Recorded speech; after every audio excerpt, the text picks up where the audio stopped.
Hey kids, today's show is brought to you by the letter 4 and the number potato! I'm a stupid private.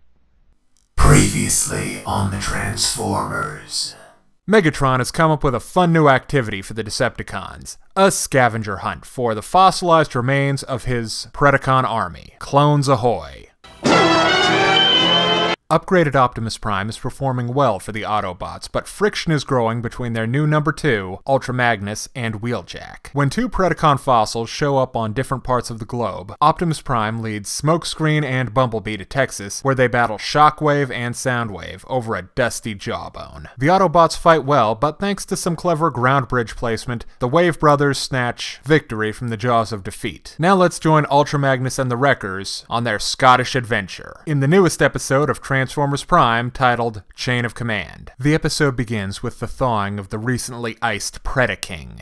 Not quite how global warming was predicted to destroy your planet, but entertaining nonetheless. The defrosted Robo-Dragon is given to Starscream to assist with bone collection. You mean Predaking was given a new chew toy named Starscream. Meanwhile, in Scotland, which looks exactly like every crater-esque arid environment we always see on this show, tensions are growing between Ultra Magnus and Wheeljack, with Bulkhead as the voice of reason. Oh wait, you're serious.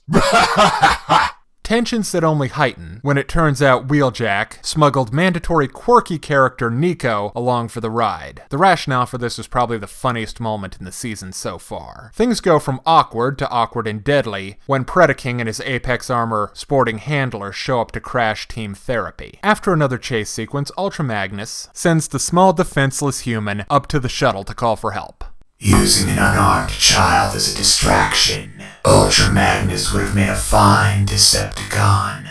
While Nico is running around on her own, Wheeljack decides to give Predaking a new chew toy, a grenade. Sweet. But it turns out the little guy is fussy about what he eats, but the resulting explosion reveals a fossilized Predacon eyeball. Science! Then, as a result of some... what's the word? You mean shenanigans? Yes. The episode ends with the Autobots in possession of the Apex Armor, but having lost the Predacon fossil, and one of the Autobots off doing the whole lone hero thing.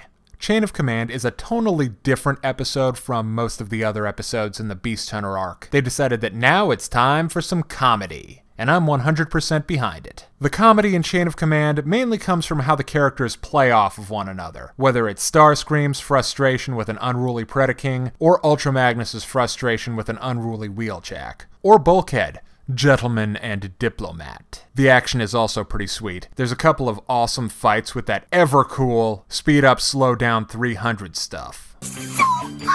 Now for the downside. Similar to Aquaman from the old Super Friends show, Starscream has a reputation for uselessness that isn't entirely deserved. It's possible to be a total bad and still be funny as hell. If you remember when The Simpsons started going downhill, there's some debate as to when exactly that was, but I think it was around the time Homer started getting really dumb. If you keep dumping on a character, it stops being funny, and then it just gets sad. Also, be prepared for a major incident of tonal whiplash at the end of the episode. This is a really fun, lighthearted tryst, then bam! It's a little irritating when that happens. So now let's break down the pros and the cons of Chain of Command and get the final score. This episode has some great action and great fun, with a boatload of witty banter. And you'll also have the chance to see a Predacon get hammered. On the downside, if you're tired of seeing poor Starscream get dumped on... Oh, I ain't tired. Nor am I.